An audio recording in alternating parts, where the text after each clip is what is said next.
What's up, guys? Hey, we finally got colors. I'm working on purple right now. I want to show you how I do some of this. We'll get this going. Anyway, first I got to heat the mold up a bit. I let this cool down too much. And we got to start being a little crazy, being a pyro. For all the pyros out there, don't worry. Used to doing this.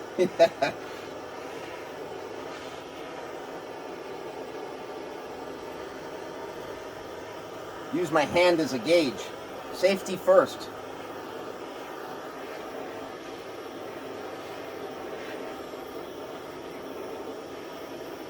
You'd be surprised how much condensation comes out of the aluminum. Well, I guess it doesn't come out of it. It forms onto it, but maybe it is in there. But we got our core here. This is what forms the hollow part of the grip. This was real trick. I had to actually carve this by hand. Hang on. I made this core by hand, and I filed it down because the diameter was too thick originally, and I don't have a lathe. So that was all by hand, turning it bit by bit. Whew. A lot of work went into this, but it works. Oh, I got it tuned up so well now. Here we go. You got to have everything just right, really, really well, or else it won't come out nicely. And or you can damage the machine, because this machine has 20 tons of pressing force, and if it gets jammed up, you have to kind of feel it by with your arm and feel the resistance, or else if you keep going, you're going to break something. And I went through a lot of that with this.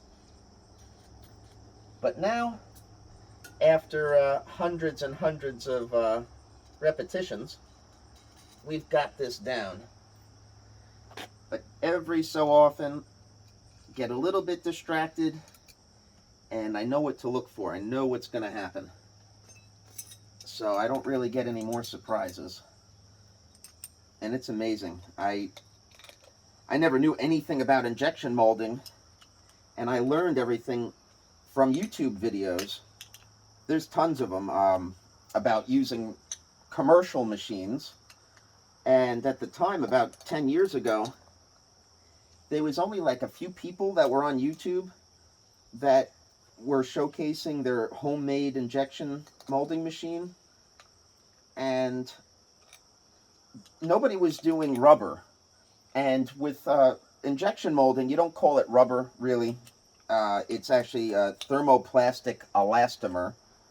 And here's another thing. We've got to make sure we're snug here. So thermoplastic elastomer is like a type of rubber that can be reheated, remolded, recycled easily. The difference would be like with tires on cars or our bikes, that's vulcanized rubber. That's more of like they mix different sulfur and chemicals into to the rubber to make it have different consistencies and capabilities. But the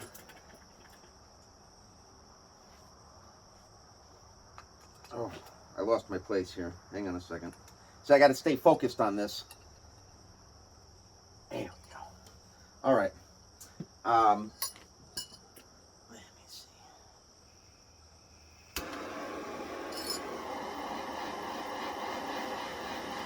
I have to get the timing just right here also.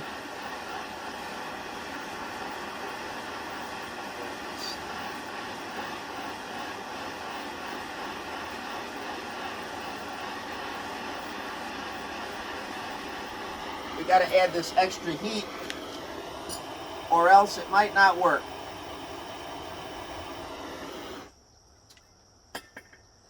Let's see. These should be golden.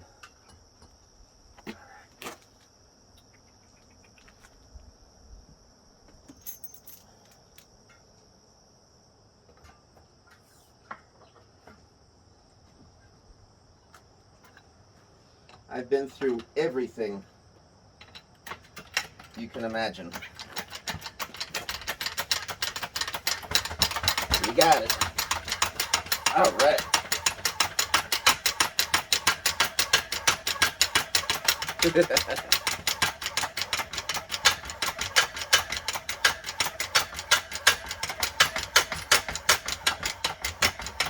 All right, I kind of, yeah, there we go. Whoop. You know when it's full when it starts coming out of the vent hole. All right, so when you inject, you also want to leave it for a few seconds afterwards, compressing in there so that it fully, what they call it, freezing. When the temperature goes down and the elastomer starts cooling off and holding its shape, you just want to hold that till the very end. But this should be a really, really nice grip. That went really well. So now we've got to do the whole reset procedure, which requires a little bit of muscle. But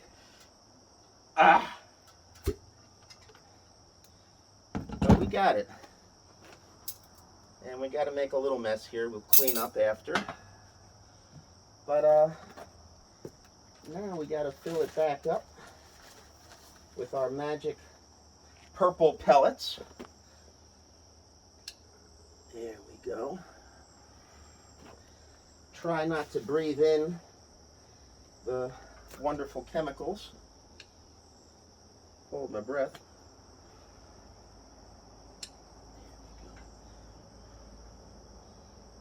Okay. Yeah, there's a lot of tricks that I've learned to make sure that everything works smoothly here.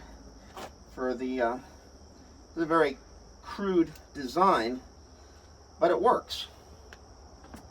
And after every little problem I've ever faced, I've looked into why certain things happen, and now I know how to prevent these problems. And sometimes, though, it's like, if you didn't do this, this is what costs so much time in doing this, that you have to get it just right, or else it just won't work. There we go. So, and you notice I'm using a, who is this? Oh, Fit Bike Co. stem as a support to purge a little bit of air out of the heating chamber. That is so cool. So far the machine has held up for years now. I've probably made a couple thousand grips, like individual grips. I never kept track because it was like pretty painful getting this thing to work. And finally,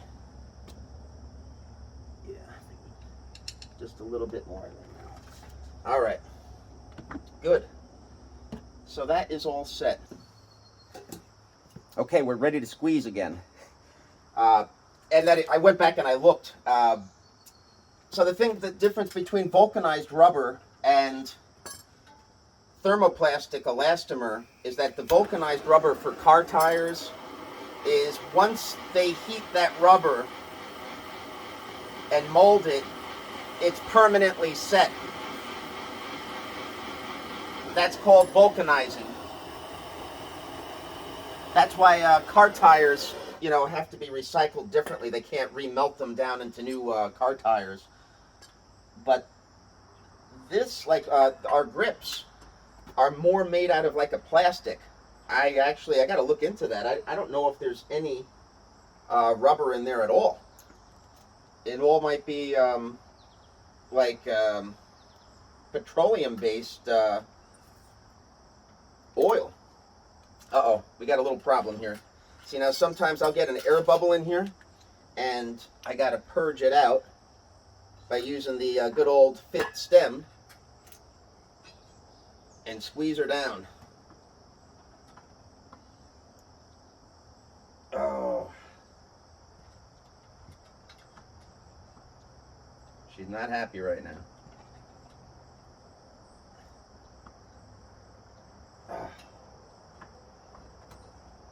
Get a little more leverage here. Okay, we got a problem here. What's going on here? Let me take this back out. Sometimes I get it so compacted in there, I gotta actually remove a little bit. This is just some of the technical issues I face. And let us take just a tiny bit out from the top here. There we go. Oof, that's a little much. Little much, but we're okay. We'll be all right. In fact, since that was a little much, we'll re-add a little bit more. This is experience at work here. And see now, when you get little holdups like this, you've got to be very mindful of the temperature. And that just means reheat the mold. Or else one problem leads to another.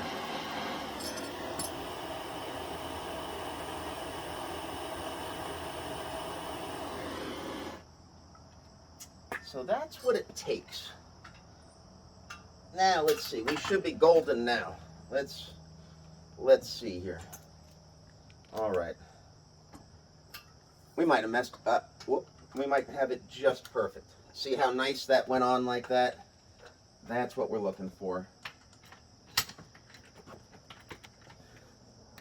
He's good. All right.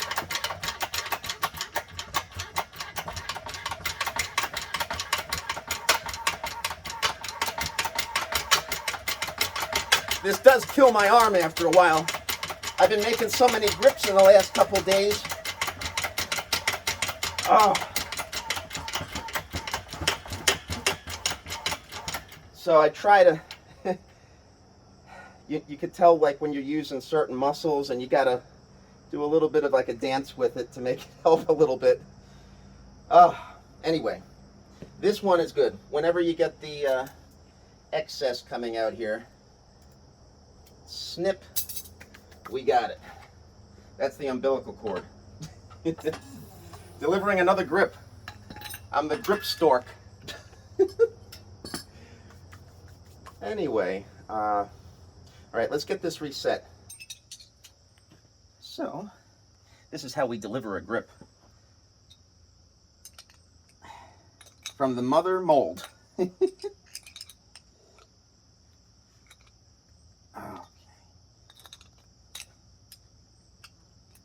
So I originally started with a smaller grip. This is the original size, and then here's the new size. I made two different molds. See, it's a whole ring longer here. And it's remarkable that I could make such a large grip with this machine. That's a lot of material to heat up consistently, thoroughly, without having issues. Because there's a lot of different designs of injection molding machines, and this is obviously one of the simplest designs, and I had to make certain, if I didn't have certain knowledge by looking into all of those YouTube videos of how injection machines work, oh boy, you just wouldn't know. So you can have like a dozen different kinds of issues, even if it's not with the machine, with the mold itself. Like if you don't clamp the mold down tightly, and it moves even by just like a hair, it can ruin the grip. And some of these things, some of the problems you'll have are so subtle, it's kind of, oh, look at how beautiful that is. It's like a gemstone. Oh, look at that beauty. Woo. Yeah, taking it out of the grip is always so nice when it comes out perfect like that. Oh, this is like one of the best purples we've made. Ooh. See, it's hard to clean that out also to get all of the previous color that you were using in there. See, this has a little bit of, it's like marbling, but it's artwork, it's custom. But sometimes you want a pure colored grip, and you don't want that marbling. So I understand that, and that's why, like, as you make grips, it purges out all of the other material that was in there, and then you'll get a solid color as you go. And it just takes a little bit to clean it out. It's not that bad, but after a few grips, is what it really takes.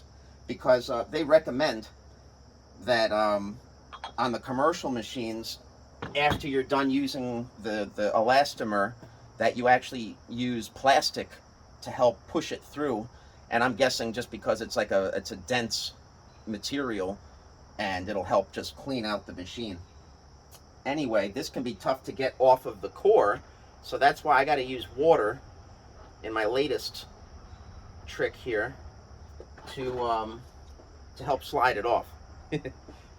We got to lube it up, and then we'll use the double hand method here, and then make use of the chair. Okay. Make all the jokes you want, but it works. And as this thing gets hot, oh, can't even touch this thing. It's like hot potato. Woo! But the water helps cool it off. And these are my work pants, so you notice I'm a little wet. It's from making grips. Anyway, what a perfect grip. This is a perfect one. Oh, look at that. We got to do a close-up. Woo-hoo-hoo-hoo. Look at this beauty right here. Let's see how that looks. Oh, I love it. Perfect pair of purple grips. Oh, how nice. Look at that. Woo! Oh, and with the sun. Oh, so nice. Oh. Well, anyway, it's just after 7 o'clock now, and I'm going to try to go get some riding in right now. Woo! All